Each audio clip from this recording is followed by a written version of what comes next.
Yo, what's up, everybody? Welcome to another episode of the Real Chat Podcast. I got a chance right now to chop it up and have a little bit of time, to have a good conversation with my man Logan Robertson, peer support specialist, recovery coach. You talk about anything trying to better your life, he got the whole nine for you. You know what I mean? What's up, my brother? We glad to have you today. Man, I'll tell you what, I'm so glad to be able to do this today. We've been trying to put this together for a minute and finally got to collaborate. So that's what's up. Thank you. Thank you for having me on the show, man. Definitely, definitely, man. It's a pleasure. So what's up, man? Who's Logan? Tell me a little bit, man. Who are you as an individual, brother? Well, today's Logan is definitely very different from Logan that used to be. Uh shall I get right into it, I guess. When I was very young, I was raised in a pretty dysfunctional household from the ages of 0 to 11 and a half. At 11 and a half years old, my parents split. But in that first 11 and a half years, it was, the atypical, very, I would say, to not disrespect people that grow up in very, very rough ways. I'll say we were probably very lower middle class. Um, my dad was very physically abusive and shit. So I had a pretty rough life growing up. Um, I don't really like focusing too much on the negative. So I'm gonna tell you, at 12 and 13 years old, my mother met and ended up marrying probably the greatest man that I've ever met in my entire life. He's Wow. just really, honestly, a really, really genuine good person. Um, so from that point forward, I ended up being involved with sports year round, and I got the whole gambit when it came to. I was wearing like $130 Nike football cleats, $160 Dan Gable wrestling shoes, and Yeah, them everything. nice joints. Yeah, boy, I got lucky that way. Um, all through school, I was pretty well liked, pretty popular guy. Um, I don't know. I was blessed, man. I was blessed from the ages like 13 on until I was an adult, and even after that, to be honest with you. So I got pretty into sports, as you could tell what I was just saying. At Yep. age like 17, I'd say I was a pretty decent wrestler. I was a pretty decent wrestler in high school, and Okay. I was straight from there. I went to a Where'd you wrestle 17 at? and a half. What was that? Where'd you wrestle at? Royal High School. Okay. Real small school, but we had a solid program for the people that really put into it. Okay. Where's that located? Where's Royal at? Elroy, Elroy, Okay. Wisconsin. I was born in Reedsburg, and when my mom started dating my stepfather, we moved to a place called Kendall, little village of 469 people in Wisconsin. That Okay. It's kind of like Laurelville. Yeah, unincorporated, definitely a Right. small Right. place. I wouldn't trade it for the world, though, man. Let me tell you what, it was a great place to grow up. Um, Okay. so yeah, at 17 and a half years old, I signed a delayed entry program contract with the U.S. military, and it required my mother's signature as well. But I went ahead and did that. Truth be told, when I was going through school, I thought I was just a meathead and not intellectual at all. And I graduated high school with like D's. Yeah. Okay. Um, but I went to the military and I graduated third in my class out of like, I don't know, 150 some people. Hmm. So at that point, I realized, damn, maybe I'm not stupid. Maybe maybe I actually got a brain and I could actually think. Got to put a little bit of that work in. Apparently, yeah. Um, so in the military, I got a degree as an engineer. I became a generator technician. Uh, Never utilized it outside the military. Wow. I never deployed. I want to point that out. Mad respect for every single soldier out there that ever deployed and put themselves in harm's way. I never once did that. I tried, but I didn't get the opportunity to. Um, Okay. Okay. But you put your time in, right? Your time and effort, into yeah, learning. hey man, that's time you don't get back, brother. You know what I mean? So thank you Yeah, for your service. I You know what I know, and mean? I That's appreciate time. every single time somebody says to me, Justin, I appreciate your service. I appreciate them saying that, but the fact of the matter is, and anybody that actually that served and has gone overseas or anything like that, they'll understand what I'm saying when I say my respect goes to them. Those Right, people right. really did put themselves on the line and really did risk themselves like that. So I appreciate and respect those people more than anything. Hmm. So while I was in the military, I ended up being in the Army Reserves. At the end of my contract, I started hanging out with Marines, Okay. and let me tell you what, the one specific Marine that I looked up to like a big brother, um, man, he was wild. He was a wild one, and that's when I ran into my first like real substance use. Okay. Um, I was just hanging out with that boy. He got me using Adderall to begin with at first, and I'd say probably shit, I don't know, a month after I started doing Adderall. So the first stimulant I ever took into my body, which ended up being my kryptonite. That was my crutch for sure. Okay. Couple few months after I used Adderall, I was shooting meth. Oh So wow. I mean, it Wow. it popped off real quick for me, dude. Yeah, and I mean, at that point, I was anything fast. I wanted everything to do with it. Um, Right. Right. No breaks. right, and I had this. I mean, I was young, I was dumb, I had no children, I had no relationship at that point, and I just I went ham. And Okay. this is like the most mind-boggling thing ever to me is that I cannot explain to you when, how, or why, but it got put to bed. Like I had like two bouts of a very serious addiction, and I don't know how I stopped the first time. It must have Right. been just like my higher power wanted to bless me and help me out, and I went ahead and fucked it up and did it again. Because I Right. mean, Somebody was watching your back and they was letting you know that no matter what goes on, I still got your back. You know what I mean? We gonna go apparently, round man, because two. I still got your back. but the second time around, like I put work in to put that shit to bed, and it was Right. and that's continuing to this day. But so, anyways, let me not get ahead of myself. I was hanging out with this gentleman. His name was Tim. He was like a big brother to me. He has since passed away. Uh, and he basically was like, um, I'd say after like a year of us hanging out and being wild as fuck. So after my military contract ended, Hmm. I was hanging out with him for like the last 6 months of my military contract, and then 6 months into me not re-upping my contract. Okay. And then eventually Tim was like, I'm moving here. I'd ask you to come with me, but I'm a bad influence on you, man, and I don't think you need to be doing this. So I'm not going to ask you to move with me, but I'm moving here. And and he moved, and I just stopped hanging out with Tim, and then I just didn't do meth anymore. Like Right. who I am today looks at that scenario and says, "How the did that even happen?" But Right. that's exactly how it went, man. Um, so I stopped hanging out with Tim, and I went back to Kendall, and I kind of touched base there for a little bit and stayed there for a little while. I was figuring myself out. Um, and what ended up happening was my mom basically was like, "Listen, boy, you need to get a fucking job," because I was kind of Right. just bumming around, and I was like, "Shit, all right. I mean, yeah, you're not wrong."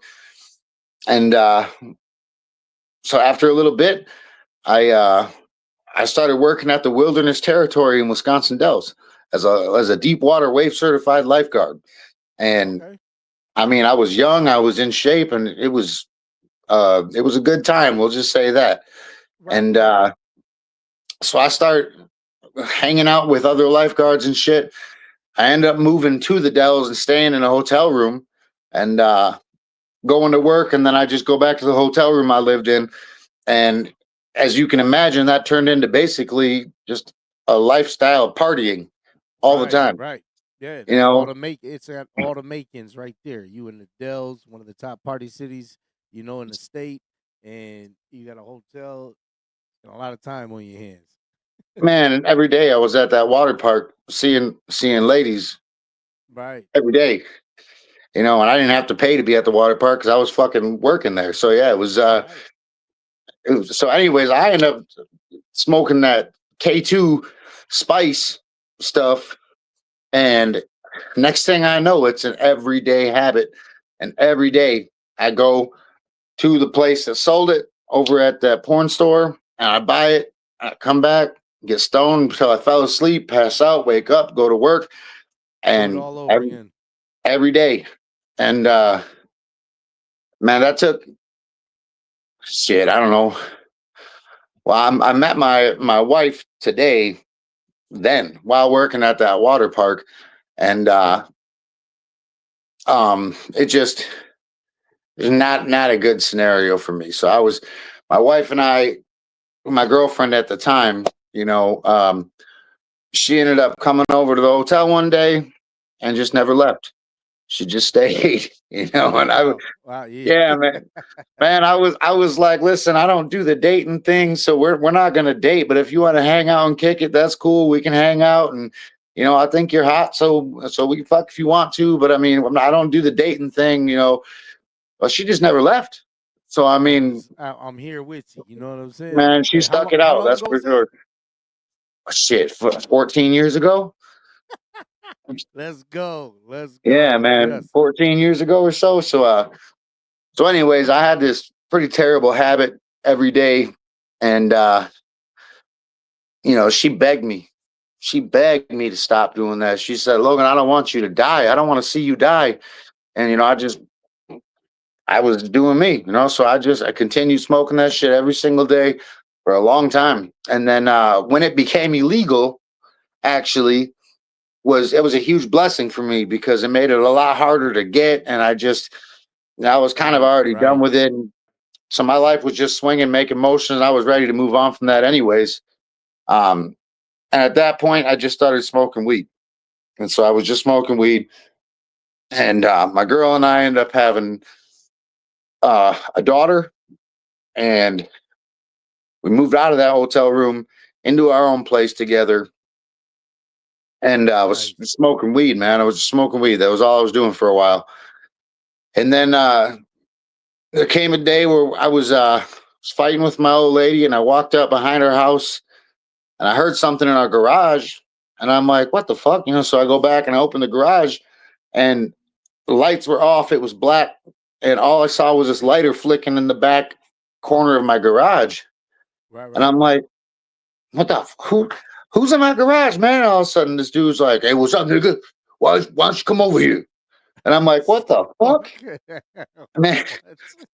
Dude, this guy. So it's this dude I used to work with, and he was just in my garage, and he's back there Chilling, bro. He's back there twisting a meth bub, bro. and And he back here doing this. Wait a minute, but this dude, you just worked with him. You never really messed with him outside of work. not really, no. Like we knew of Oh, each that's other, we knew each crazy. other, but we weren't like that close. He's back in my garage, and so I mean, he had no idea that I had previously done meth, you know. So Right. he's like, "Why don't you But come what is over he here?" at your house for? Like, bro, Right, right. what is you It was doing at my crib? it was for real that random, dude. Like I have no idea why he was in my garage or how he even got in there. Like what? I don't know if he even knew it was my house or what, but all of Right. a sudden he's just like, "You want to hit this?" And I was like, "Yeah," you know, Like and it's like, dog, this is crazy. Like, dude just shows up like, hey, surprise. I not what even you want? I don't think he ever intended on me walking in there. Like I never asked him. He's in prison right now, so actually I'll ask him when he gets out, but I never asked him what the fuck he was doing in my garage that day. Like why he was I because it makes no sense. Um, but I'll tell you right now, knowing what I know today and who I am today, I'll tell you Right. this. That's how the devil works, Justin. Oh It's the yeah. most random, unexpected. Like that's that 1-2, pa pa. That's what gets you, man. He Hey, comes out of comes nowhere, up out of nowhere. Like that's because right? I'm mind boggled by that. Like, because I can man. actually see this happening going down. Like, y'all, like, yo, what's up, man? Hey, why don't you come over here? You just like, Bro, what the fuck so are you yeah, talking and about? Shit, like, but so go what I ahead, let's mean by go. that's how the devil plays, man, is this. So I'm arguing with my old lady, and I'm going through it. That this is where you look at that today's relapse symptoms: that halt, hungry, Right, angry, lonely, tired. Well, I was definitely angry, and I was definitely lonely because my old lady and I were fighting about how many hours she worked. And I mean, that right there is 2 out of the 4 setting you up for a problem. And then all of a sudden, bloop, this random ass dude's in my garage and he's holding a pipe with crystal meth in it. And I'm like, right. so I said, yeah, let me hit that. And I fucking started smoking meth that day. And I didn't stop for like 10 and a half years. Oh wow, Yeah, right, dude. Yeah. So the devil connected on that one for sure. But, I started working after that. I started working at a security company, ironically enough. And, it was all drug addicts that worked at the security company. And the owner of the company did the most copious amounts of drugs out of any human being I've ever met. right, So right. naturally, him and I clicked up nicely, naturally. Yeah, Um, but yeah, dude. To avoid a bunch of stupid war stories, I'm just gonna say I had a really rough next 10 and a half years of my life in and out of county, back and forth consistently. Never once was a functional, happy relationship between my old lady and I between that time. right, Um, right. I it got So to a so point. what brought you so what brought you to where you are now? Like what was that scale that tip? You know what I'm saying? Okay. All right. So this is where the good part of my story begins. We'll get right to it. So after all that rough shit, um, man, I had been through a lot. I've been rode Mm, hard and put up wet. And I was I had rolled my car with my 2 toddlers in the back seat, oh and wow. Child Protective Services displaced my kids and put me in jail on an OWI when I blew zeros. I was sober when I was driving the car, but because that officer thought I was under the influence, he said they took my kids, and it was rough. So I was sitting there in my vehicle, um, like probably 3 months after my kids had been taken from me, and I just had enough, man. And I was sitting there and I looked up in the rearview mirror of my truck at myself, and this is when the magic happened. I looked up in my rearview mirror of my truck and I talked to myself and I said, "Man, I fucking hate you for what you've done to us again. Every other time that our life has gone to a mess and just crumbled, you blamed your mother, you blamed your brother, you blamed your sister, you blamed Tom, you blamed everybody else. But you know what, Logan? Every single time there's a common denominator, and it's you, motherfucker. You were always there. You were the only one that was always there." And it wasn't some glorious moment where I just took accountability, but I was like arguing with myself and yelling at myself, basically. And I took my power back that day. I looked at that other guy and I said, "Fuck you. You're done." And I mean, it's not, I would not at all, I wouldn't advise this for anybody else. It's just how it happened. That's all I know how to do is tell the truth and be real, man. So I'm just going to tell it to you straight.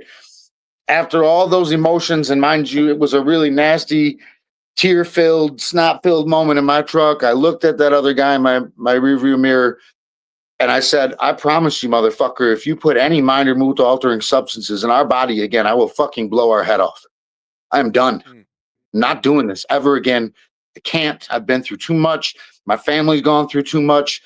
I'm not going to run this fucking race anymore. So if I'm not going to be sober, I'm just out. I'm not doing it." And I haven't touched drugs since that moment. wow. Now, that next morning, after I had this moment in my truck, mind you, I still had like an ounce and a half of meth on the passenger seat next to me. Oh So wow, right, yeah, so right. you can imagine the situation I put myself in there. Then when I made this ultimatum with myself, and I think my higher power knew that, and I think my higher power knew that I wasn't lying about what I was going to do if I relapsed and used again. Because that next morning, my sponsor, who I hadn't talked to in like 6 months, just happened to call me and say, Oh "Hey, wow. I'm coming to a meeting in Montello. You want me to pick you up?"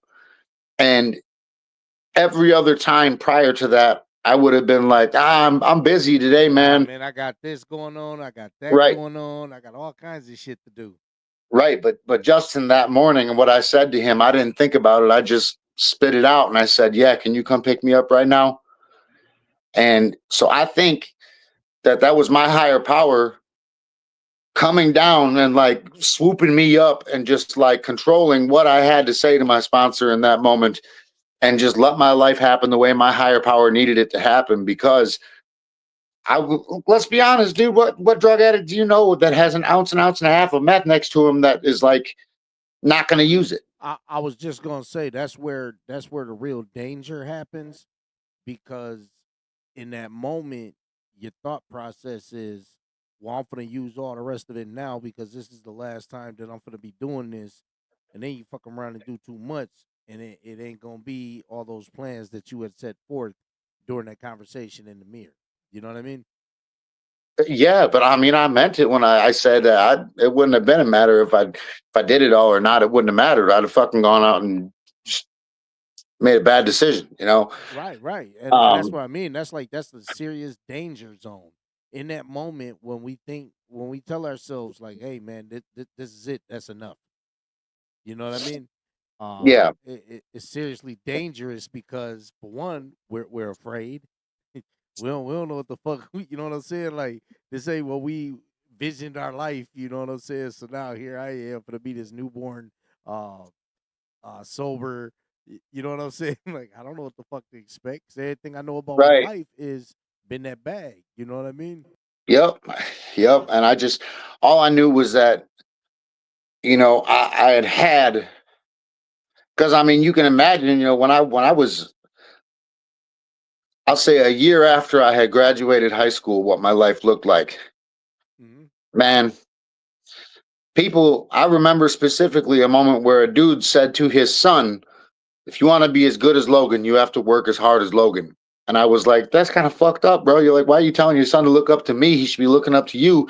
Like, I remember that moment. Now, fast forward and be sitting in that truck looking in that rearview mirror at yourself. There's a lot of just disappointment and feeling like And a shame. failure and what the fuck happened to me and all that shit.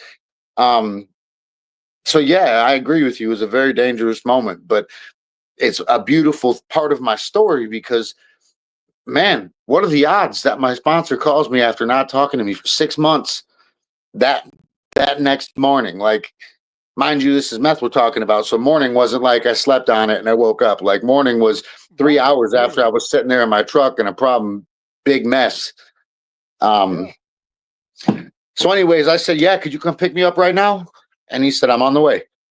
My sponsor came, picked me up. We hung out. We ended up going to a Say meeting that less. day. And after the meeting, he says to me, I don't want to be rude, Logan, but you kind of suck at life right now. Uh, why don't you consider moving in with me over here and just, you know, trying to rebuild something? And so I was like, yeah, I'm on board with that because what I had going on, I'm done with that. I was about out, and so I moved in with my sponsor, and well, I mean, mind you, my old lady, as you can imagine, after me getting in that car wreck, was basically like, you need to move the fuck around. I don't really know Right. what this is, but She ain't trying to fuck with you right now. no, no, no. Yeah. Yeah. And I I wasn't ain't sure if fucking with you right now. man, I wasn't sure if she was ever going to. I just Correct. knew Are that, you ever gonna fuck with me again? right. So I went over to my sponsor's place and moved in with him, and she was obviously okay with that. Um, I I stayed there, and I just started doing what my sponsor did. He drank percolated coffee in the morning, so did I. He'd go to meetings at Right. night, so did I. Um, and my sponsor literally absolutely saved my life. Like I remember about a week after I was there, I was like, man, I got to do something to contribute. I can't just sit here and mooch off of you. And I need to get a job. I need to be able to contribute. And he just grabbed me by my shoulders and he said, Logan, all I want from you today is to stay sober. Now go sit down and read step one. And There you go. it's, so Hey, I that's went over. that's some real shit, bro. That's some real ass shit right there because like you don't get those type of cats that actually believe in you enough, because like it's crazy because the one thing I always say like even family, when you invite family to come live with you so that you can help them, but then you charge them rent, you charge them for bills, you charge them, you know what I'm saying? So now you got Yeah. your family here, but now you also got that extra help in the house, you know what I mean? But when it really come Yeah. down to it, how am I helping you if I'm taking from you? You know what I mean? Like I can't help you that way. You know what I mean? I need you to sit down, focus on step one. You know what I'm saying? And Yep. follow the plan. Like once you Yeah, I'm follow going that out to the gas plan, station, but that's some solid shit, bro. right, right. I mean, and honestly, dude, it's not that he believed in me. It's that he's just a really good person. That's it. Like he's just a really stand up individual that just honestly wanted to help somebody, you know. And Okay. don't get me wrong. I was doing dishes and shit. I was helping around his house, and I fucking make the coffee in the morning. So we wake up to a fresh pot of coffee, and I Right. did everything I could, contributing. Um, but basically, it was like the coolest version of a rehab that you could ever imagine because it was with Right. a sponsor. It wasn't with some counselor. It wasn't with a bunch of people. It was just me. And my sponsor has a wood shop that he owns and runs a business out of. And Okay. so it was five, most weeks, 6 nights a week, we were going to a meeting. And the cool thing is that's what he was doing anyways, whether I was there or not. So I just kind of jumped on Right. board and let him drive the bus. That's right. You know what I'm Um, saying? You take a ride for a minute. right. So after being there for like 6 months, uh, we've been working with CPS to get our boys back and stuff. And they were very impressed with how much I jumped on board with doing what I had to do and being up to par for them. And my old lady don't have a substance use problem. She's not a drug addict or an alcoholic. She don't use drugs and she barely ever drinks. Right. Right. And when so it was basically the break that I needed in life to be able to get my feet under me again and decide what the fuck I was going to do with myself. And so Would you I say I that's did that's go. being with somebody that wasn't gonna put up with your shit? Someone Oh, that you she never actually wanted did. to She, someone you wanted to be around, you know what I'm saying, that you that actually value their company. that's what allowed me to remend that relationship. Was she never drank or used drugs really, so it was like I knew I needed to be with somebody, with people in general that did not use ever. I'm not the type of drug addict that could work a harm reduction program. There's no such thing as a little bit for me personally. Right. I can't. Right. I'll become a fucking fool and I act like a filthy animal as soon as I use a little bit of anything. Um, so because my mother of my kids and my now wife doesn't use or drink, it worked out. I was able to come back um, and build a family with her again correctly. And I didn't have to worry about Right. triggers in the house or nothing like that. Um, so prior to where we jumped in at with this part of my story, I did graduate from a treatment court program, and Mhm. it was my relapse after treatment court that caused that catastrophic event in the truck that day.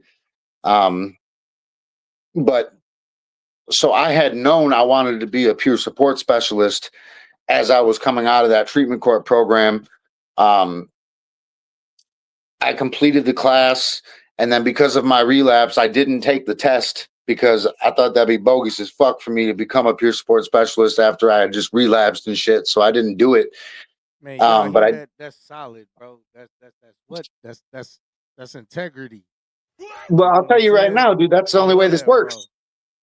That's the only way this works. As a peer support specialist and a recovery coach, when it comes to sobriety and recovery and helping other people find recovery, you have to be walking the walk. You have to, otherwise they can. I mean, we're drug addicts, bro. You could sense Smell the that shit. bullshit. You can smell that shit a mile away. Like, look, this dude on bullshit. Yes. This is really something I can fuck with. You know what I Hell mean? yeah. Yep. That's I love that. I love My that, bro, recovery because is my superpower today, Justin. That's what it is. I can be real with people. I can just tell them the truth flat out, no matter what it is that comes up, and it's real, so they can so fuck with it and so they can actually grow. how did realistic recovery come into, so for y'all that don't know, this my man's, this is realistic recovery, and they on the rise of making major changes in people's lives. How did you come across that? Like, when did that start? When did you Then decide, so you know Well, so while I was at my sponsor's house, in the last 2 months that I was there, I had made my mind up that I was going to start pursuing that recovery coach and peer support specialist thing again, and it's what I was going to do. Um, and I wanted to build a recovery community in my town that I was from because there wasn't much going on there. Uh, and it was actually originally going to be called radical recovery because okay, radical's literal definition is an imminent change that's needed. right, So I, yes, that's I how was like, things get damn, radicalized. Yes. right. It's an imminent change that's needed. So I was like, oh, radical recovery, that's what's up, blah, blah, blah. And then somebody that was hanging around my sponsor's house at the time was like, man, radicals kind of sounds hippie-ish or childish or something. I don't know. It doesn't sound right. What about realistic? And then it was like, bong. And I remembered that there was a sober living house that I had been living in the past where a dude named Marty LaRue, I'll never forget this motherfucker. He probably has no idea I exist because I was one of a million faces he probably saw. But that man influenced my life in some serious ways just by being himself. But I was looking at him and I was like, Marty, listen, dude, me being sober is unrealistic. And he said, well, then fucking make it realistic, Logan. So then when she said, fast forward, she said, what Realistic. about realistic? I was like, yes, dude, that's what it is. That's what it's supposed to be. And that's where the name came from. Well, then I ended up moving back with my old lady after my sponsors, and man, I just started talking to people about recovery, and I was like, listen, well, let's put a little thing together, let's put a little meeting together once a week. We'll meet and shit, and we'll talk about it. And I started doing that, and the next thing you know, somebody from my past reached out and they sent me a link for a peer support specialist class, and they're like, listen, you need to do this. This is what you're meant to Right. do. And I was like, all right. I mean, I'm sober. I've been sober for like 7, 8 months. When I hit a year, I'll do it, because that's what its requirement Right. is for a peer support specialist. And man, the class was like 2 months after my 1 year anniversary. So I signed up, and Oh then wow, when yeah, the, you fresh, yeah. Okay. yeah, well, then they got a hold of me for the interview. And this is really important. I've been 100 the whole way through this because when they got a hold of me for the interview for that peer support specialist class, I took it upon myself to say, listen, I'm not at a year right now. I know it's a requirement to have a year clean to do this class. By the time this class starts, I will have a year. Is that okay? And I know now that those things that you do over the top, to be honest about stuff, that's that integrity you were talking about. They That's what, matter. It matters. yes. Yes. So they were like, you know what? We really appreciate you telling us this. And yes, we can work with this. This will absolutely be fine because by the time you're actually being taught, you will have a year under your belt, assuming. So we'll get you signed up for the class and we'll see if there's a follow up interview or not. Well, there was a follow up. And as you can tell, I fucking was accepted into the class, took the class, passed the class, took the test, passed the test.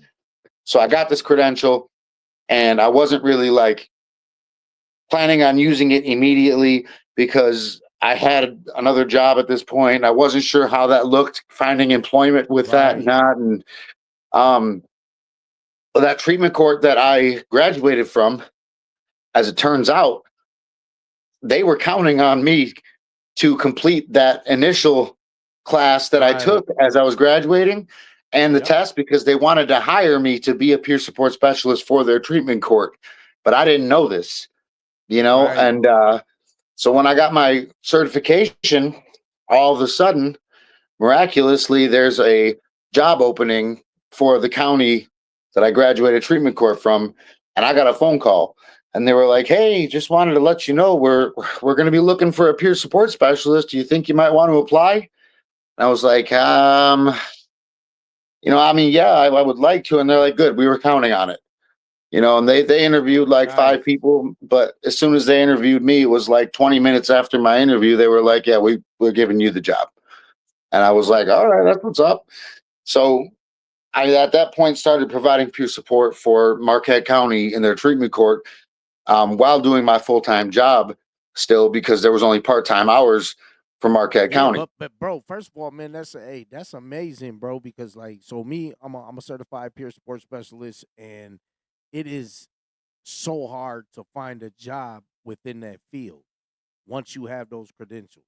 You know what I mean? Yeah. Like everybody wants one, everybody wants to learn from one, everybody wants to utilize one, but hey, is it really a spot for you here? You know what I mean? And unless you're working directly within like drug court or things of that nature, so man, that was already a plan that was laid out for you, bro. Like, Right. Right. So then I've been doing that, and that's where I basically learned to sharpen my tools, and I got that lived experience in being able to sit with somebody that asks those real questions that motherfuckers ask you when they're struggling and they're going through it, because it all looks beautiful on paper when they're like open-ended questions, right. affirmations and all this shit on paper. It sounds beautiful and sounds cool, but wait till somebody looks at you with tears in their eyes and they're like, "What the fuck am I supposed to do, man?" Or you Now there's get that emotions solid, tied to you it. just yeah, you get that solid cat that just doesn't know how to ask for help. Just doesn't know how, you know what I'm saying? Like, yo, man, I'm drowning here. I need help. I ain't finna bitch up and let nobody feel, you know what I'm saying, the shit that I'm It's going through. They just ain't ready, you know what I'm saying? And everybody's just kind of like, well, yeah, I can't get through to him. Well, I mean, sometimes you just got to be able meet to sit them down and where have that they're lived at. experience. There you go. You got You to said meet it. them where they're at every time, dude. That's what does it. Is you one thing people don't realize about doing this shit, dude, is you're not providing any healing to them. They are providing healing to them. You're only helping facilitate them healing themselves. There is no, this is a problem that, and this is my personal opinion, but this is where clinicians run into problems, dude, is that they're trying to act like doctors and they're Yes. not. This is not like a fucking, you got uh an infection, let me give you some antibiotics. This is Correct. you have to heal yourself, otherwise it's not really healing. Simple as Correct. that, dude. Nobody can do it for you. And so I end up working my full-time job and as a peer support specialist part-time for the county. And I'm doing the damn thing for like shit, a year and a half or so. Hmm. And then somebody, the same person that sent me that link for the class, uh, was like, "Hey, why don't you come over here and volunteer at this Washera Shines?" Where I was like, "Well, listen, I'd love to. This is what I'm trying to do, and I would love to, but I can't volunteer my time anywhere right now because I got my family, part time and full time work, and I'm doing this realistic recovery thing. Like, I can't.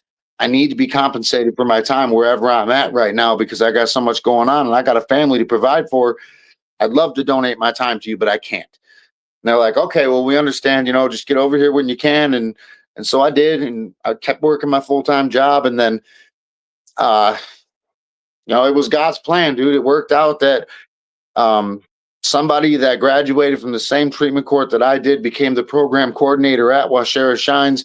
And then there was a spot opened up over there, and the big boss that owns Unity Recovery Services asked her, "Hey, how do you feel about working with Logan?" And she was like, "That would be fucking awesome. Yes." And then That is fucking just great. dude, just happens chance. I called because me, I'm always making connections with people, and I'm trying to, you know, just meet people in general that are in places all over the place. And I had met this gentleman that had clearly done things on a big way, um, when it came to recovery and providing peer support and stuff like that. So I threw that motherfucker on the Rolodex right away, and Right. I called him up one day because I had a question about realistic recovery, and I wanted to legitimize it and I wanted to move it forward in the right direction. And so I just called him and I'm like, hey man, this is where I'm at. This is where I'm trying to be. I was hoping maybe you could help me figure out how to get there. And he was like, well, what do you feel about if I were to just help you get yourself established there and you could just do your own thing? And I was like, well, to be honest with you, man, like I don't want to jump in the deep end and not be able to swim. I never done nothing like I ain't really this. look at how that looked before. Yeah. And so I said, I'd rather work under you and learn from you. And when the time is right, we have enough respect between us that I just tell you and I can spread my wings and do my own thing. Right. And he was like, that sounds good to me. So how do you feel about coming over to work with Rena? And I was like, shit, that'd be sweet. I'd be down for that. Can you match my pay? Can I get over there? And he was like, well, let me make some calls and I'll get a hold of you. And so it was all meant to happen, just the way timing played out. And Man, lo that's and what's up. behold, now I'm working full time as a peer support specialist and recovery coach with Washera Shines in Watoma over there in Washera County, part time as a peer support specialist in Marquette County, and doing the real recovery thing, man. And we actually Unity Recovery Services, that is the fiscal sponsor to Washera Shines, just got approved for funding to open up a realistic recovery drop-in center in Marquette County here. So from being at my sponsor's house over there, bro, and just Yeah. having this idea floating around my head, and now we're about to have a drop-in center here in Marquette County where people can come to find recovery every day of the week if they want. Man, that's what's up, bro. Where can we find you on social media, or if anybody out there is struggling with addiction or mental health issues or just need resources, where can we find you? so we got just over a little over 1,000 members of the Realistic Recovery Facebook page. Check it out. Become a member. Let's make it 1,056. All y'all watching this shit, go ahead and add yourselves. It'd be great. And the cool thing about that is it's people helping people. There is no one person. You don't need to seek me out. Seek out recovering people, man. And we got a community, a collaborative community of people there that we all have lived experience, dude. You know, Right, and just right. passing that shit along, hand it off to the next one behind you. You learn a lesson about recovery and someone looks like they're struggling with that same shit you were struggling with, freely give that lesson to them. Let them grow. And And you know so what? What's crazy about that is like, so because I wanna shout out a couple people that have been rocking with me for a short period of time, but on the recovery end, bro, it's powerful, it's meaningful because these cats, they're artists, you know what I mean? So they do hip hop music, and I mean they do big shows. Like one of these gentlemen, got the open for Kevin Gates. He's on his recovery journey. My boy Skylar Ray. So I wanna that's I wanna what's up. shout out again, Skylar Ray. That's what's up, man. Dude is like moving in a direction that is just empowering, inspiring. My other dude is Face versus It. My man Face. He's from California. He's another hip hop artist that's going through he's going through his sober journey, and like just to be a part of their group, like you said, you gotta join these groups and be a part of these organizations and fellowship where people can help you and be like, yo, you're fucking up. You're going down the wrong. You're starting to go the wrong way, bro. Like, you know what I'm saying? I'm starting to notice this shit. So that way you have that real time shit for people to tell you when you fucking up. Man, that's the And that's the biggest thing about the realistic recovery community that I love so much is from the get-go, we made it clear that at the table is where we're going to call each other out. None of this bullshit. You wait until afterwards and talk with John and Tommy about what you think Zach was doing, and none of that bullshit, dude. Right there at that table, we, this new meme you see out there that's like we listen and we don't judge. We were doing that already. That's what the right. fuck we do at the realistic recovery meeting, dude. If you know someone's on bullshit, you kindly and like a brother, you fucking let them know. You're like, no, no, no, no, Right. no, that ain't right. And it, it's been working. It's been working Right. really cool. Well, And and because that's a big thing that happens in society right now. You know what I'm saying? That's the biggest thing about peer pressure and shit like that. Like you want to follow somebody who seems like they got their shit together. They know what they're talking about. You know what I mean? So right away when you start fucking up and they go along with it, like, yeah, yeah, I know what you mean, man. I understand, this and that. Now you don't understand. You know what I mean? What you should Right. have been telling me is, hey, bro, you fucked up. Like, you know what I'm saying? Like you the one, If like, I hey, care about you, that's what I'm gonna do. right, You like know, you wrong. That's just what it is, and and you it's know, and okay that you're wrong, but you need to know the truth so we can move forward from the truth and not bogus shit on a lie, dude. Like if it's right. Right. And that's the biggest thing, man. So join these groups, join these opportunities. My man said, there was an opportunity in front of him and he didn't pass it up. You know what I'm saying? The first time was a little practice run. You know what I'm saying? That second time, he was like, yo, I ain't passing this shit up. So, but yeah, man, this my man, Logan Robertson. Y'all can find him, Realistic Recovery. Is there anything that you would say to the audience, brother, um, that's inspiring, that can help them, when you meet them where they're at, like wherever you are, wherever you're at right now in your journey, doesn't matter what it is, whether it's recovery, whether it's your family, whether it's, spiritually, whatever it is. Where can you tell them to start, man? You know what I'm saying? Like, what do you got I for us? I think that honestly, what's coming to mind right now, what I would like to say to people in general is don't give up before the miracle happens. Simple as that. You got to push through, man, and do the next right thing. If you do the next right thing, good things will happen. I tell my people all the time, dude, do good things. Good things happen. You play stupid games, you win stupid fucking prizes. Simple as that, man. So just I do the love next that. right thing, man, and don't give up before the miracle happens. I love that, bro. Because the only thing I can picture in my head right now is like having a really good dream and then you get woke up before you can complete it. You know what I'm saying? So it's just like, fuck, don't give up before the. You know what I'm saying? Like, Yeah. Yep. there you go. Yep. Don't give up before the miracle happens. You know, I appreciate you, brother, and you know, I've been waiting a long time to get you, to be able to chop it up with you and have some real chat because when I met you, I already knew you was a solid dude. When I was at an event and, I never met this guy a day in my life. So it was just kind of walking around networking and look where we're at now. This man invited me to come back to what was crazy, my hometown, where I did a lot of dirt. I had a lot of soul searching and shit going on in that county. And this man gave me the opportunity to come back there and speak.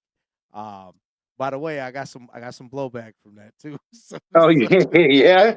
Yeah. yeah, bro. I got one of my mom's dear friends. I love her. I love her dearly. Everything she was saying was made sense. You know what I'm saying? But it got to a point where I was like, this wasn't that type of party. You know what I'm saying? Right. So he was like, "Who is this guy that I'm watching talk about this?" And I'm like, hey, how you doing?" I was like, all right, have a good night." And Yeah. then the messages just kept coming and coming and coming and coming. Finally, I'm like, block. I was like, I was like, and I called my mom. I called my mom, and I was like, "Yo," I said, "I'm sorry, but I love her." I said, "But I had to block, I had to block it," Yeah. because they were just Yeah. like the way and it's just like you said, meet them where they're at. You can't, you can't just, I mean, there's a lot of shit that I did over the years that I thought was gonna work, and it just didn't work. You know what I mean? But it wasn't Right. until somebody sat down and had that real conversation with me, and I really had to look at myself in the mirror, like you said, that conversation you had with you in your truck, like, yo, motherfucker, you're the problem. Right. And I'm sick of your shit. So now we finna go ahead and we finna put out a new plan and we finna pave that road and we just finna move on that motherfucker. That's what we gonna do. Hey y'all, Logan Robertson, I appreciate you, brother. You know what I'm saying? I really love sitting back and having a good conversation and chopping it up with you. And until next time, this has been another episode of the Real Chat Podcast. And I want to say thank you to my brother for joining us today. Y'all have a good night. Appreciate you, I Justin. salute you, brother.